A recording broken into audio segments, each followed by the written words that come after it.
I feel like for summer 2021, Nighthead 2041 is going to be my series similar to Super Cub. That it's a series that I really enjoy, but everybody else seems to either ignore or hate.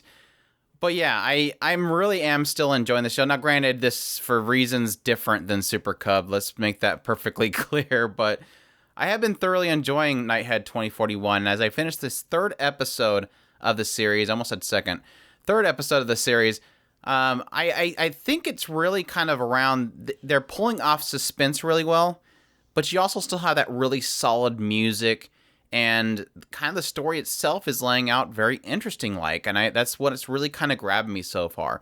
But essentially, with this episode, we kind of open it up where we left off with the second episode. Everybody's kind of contemplating, what does this mean? They're telling us we're going to become psychics. That really seems weird. But they're all kind of technically trying to gather what happened and what they're essentially going to be doing going forward. And in front of the vehicle, you really have Kimie, who is this girl that's able to control people with her ability, or at least make them see things. And then you also have the brother Takuya, who has already kind of been established as being a psychic already with his push ability. Even though we know Yuya has an ability, nobody else seems to know that yet, or even them seem to know that yet. But on the side, you also have, they're kind of going into this school that is dealing with this case of several of their students committing suicide. And this is very obviously shocking. There's several of these students that are just ending their own life. One cut himself inside the classroom, one hung herself. Everybody's devastated.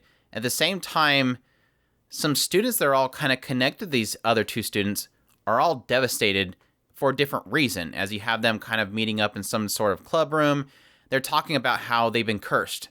They did this entire ritual where they wanted to place a curse on this teacher that this girl deemed as, using her and then discarding her. It seems like he has involvements with his students, and she feels discarded, so she's trying to get back at him, so they're trying to do this curse. And these two students that were involved with this kind of ritual ended up ending their lives, so they think they're next. Some curse is taking us all out. It doesn't make any sense. We were supposed to curse the teacher, but it's taking us out instead. And already we're kind of getting into some really dark territory. It's starting to kind of build up. But at the same time, yes, obviously the SWE ends up showing up to investigate this. And that's when everything just really kind of, the crap hits the fan, so to speak. But they confront the students, say, man, you got like tons of illegal materials inside of this room. They have, again, that Akira manga ends up popping up again. They really like referencing that thing. Different books on black magic and everything. Obviously, a lot of things that now this country deems, or the world in general, deems as being illegal, and they're in trouble. But not only that, it kind of gives an answer, because just before this, we kind of learned the fact that, or at least rumors are having it, that Miracle Mick is going to be executed. So they are kind of establishing at this point. I was kind of questioning it in the last episode. What is the end game looking like when they find these people? They're hunting down these people that are psychics. What's going to happen to them? That's the big question that comes up. And they're pretty much laying it out. Yeah, you guys are dealing in black magic.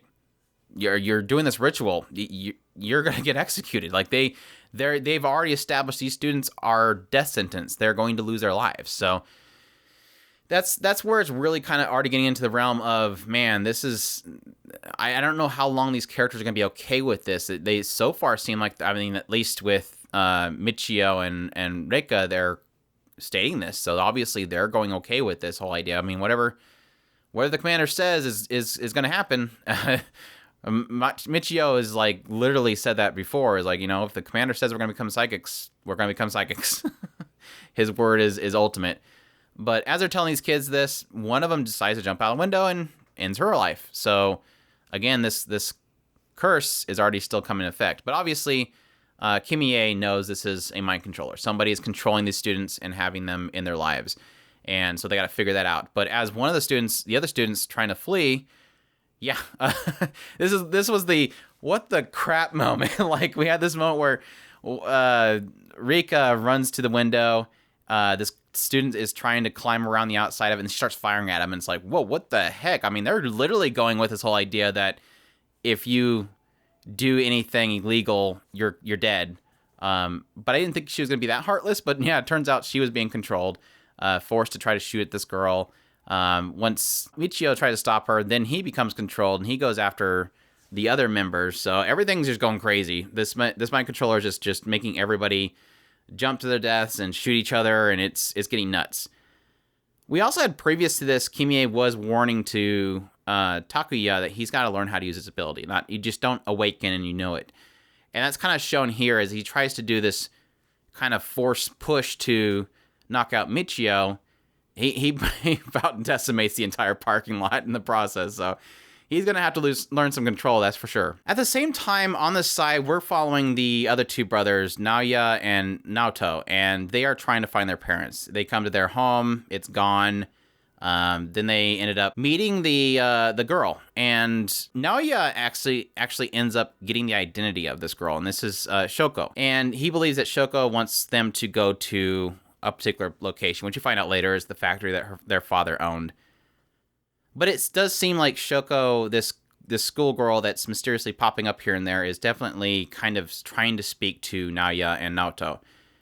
And she says something similar to what this usual typical gibberish that this girl seemed to be known for: connections, find the connections. The connections must be connected.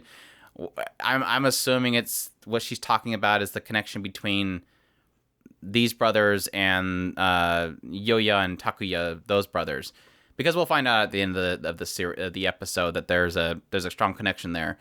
But as they're trying to figure out, was their life real or was it fake, they end up going to the father's factory. It's still there. They find a picture with them in it, so they've established their memories are true. They actually existed. But at the same time, they find this grave, and in this grave was this puppy that this girl killed for this sacrifice for this black magic. And this girl shows up, one of the girls that was fleeing and being shot at, and through this kind of conversation and seemingly this mind controller trying to control Naoya and failing, they end up discovering where this person mind controlling is at, which is at this apartment. This mother's protecting her son. They point out it's the son that's doing it. This is kind of the weird part, because the boy says, "Why are you trying to stop me? They killed Kotaro." And I'm assuming the Kotaro was a dog? There's two things here. One was Kotaro, because Kotaro's a boy name, and right after saying they killed Kotaro, Naoya notices a photo of a female student that is with Shoko. So let's put Shoko aside for now. That Shoko's in there. Let's put that aside. But there's a female student in there. So my assumption immediately was he's mad at these students because they got his sister killed. But Kotaro is not a girl name. It's a boy name. But he doesn't use honorifics, which implies that he is familia, like very close to whoever this Kotaro is. So either Kotaro is, for some reason, his sister's name, and they got her sister killed. The more logical thing is that Kotaro was the dog, and they killed this puppy, and that was the whole start of this whole situation. Maybe the girl being in the picture has nothing to do with any of this. I think one of the girl in the picture almost looked like the girl that was in the picture with the teacher. So maybe I'm looking too much in that stuff, and it's very trivial and has nothing to do with anything. So I probably shouldn't look too much into it. Maybe it was just not really well put together. And I'm gonna lay on the base that this boy's just really mad they killed his dog, and he has a sister that for some reason knows Shoko. They confront the boy, and the lady's like, "Please don't take my son. Why are you taking my son?" And they're like, "No, we're not here to take your son. He's using his powers for bad things."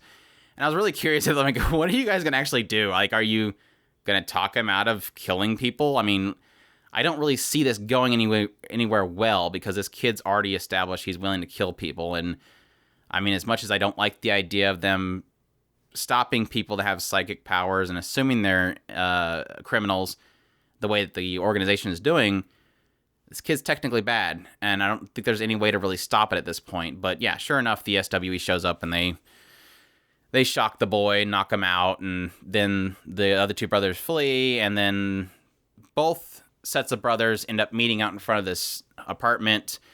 And that's when we get the big kind of, I would say, a big reveal at this point, and is that they both essentially have the same exact memories. So that was a big twist. Very interesting.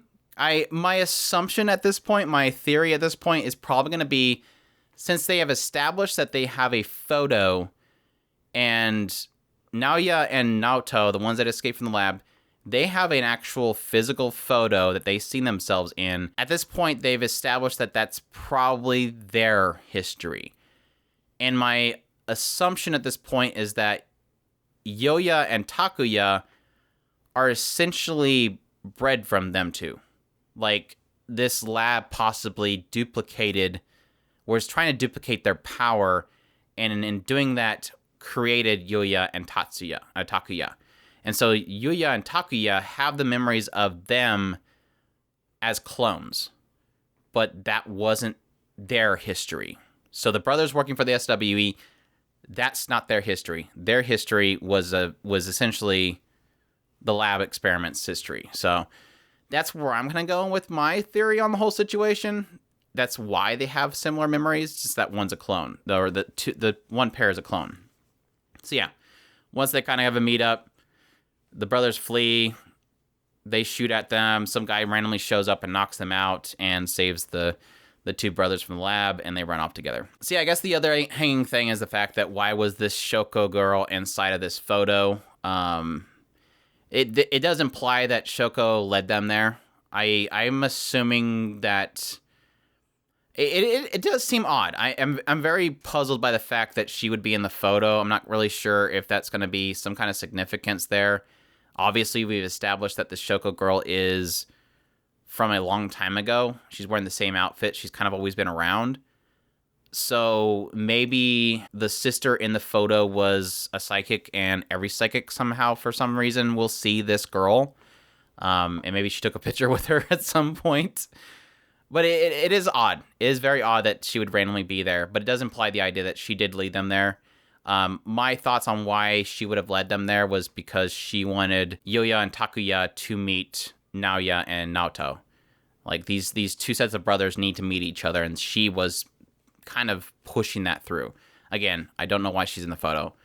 Maybe we'll find out what that is all about in the coming episodes, but yeah, it's definitely interesting. And like I said before, it was a solid episode, and mainly on the idea that I'm really liking the suspense. It's got that sense of like, holy crap, all these kids are in their lives. What's going on? You know, okay, obviously, maybe somebody that's able to push people to the brink. Okay, no, it's mind control. It's not that case. Now everybody's kind of being controlled. Who's doing this? How do they stop it? All these kind of things are kind of playing out, and it had that sense of the suspense there that was really well done. I also like the other brother's story. They kind of got somehow wrapped in the whole situation as well. The mystery behind who the Shoko girl is, and what she could mean going forward. They kind of implied the idea that some of them thought that Shoko was some kind of oracle from God, and the doctor quickly corrected them, like, no, she's not. But we have to believe what she is saying, basically. Like, she has some kind of insight that we need to believe because it's going to mean something important going forward. So, obviously, the doctor knows something we don't. So, we'll have to wait and see in that going forward. But, yeah. And like I said, as usual, just great music. I love the music on this show so much. It so sets the mood, so atmospheric, and I can't wait for more. So, that's my thoughts on episode 3 of Nighthead 2041. I hope you guys enjoyed, all like 4 of you people that watched this video, because I'm certain, like I said, this is going to be in the lower end of viewerships that I get for this season anyways. I'm really enjoying this series, and I do want to kind of speak out how much I'm enjoying it. So that's my thoughts. Hope you guys enjoyed this video. If you did, leave a like down below. Comment, let me know if you are watching this show too. Maybe you are. Subscribe if you haven't already. Share this video if you can, and y'all take care.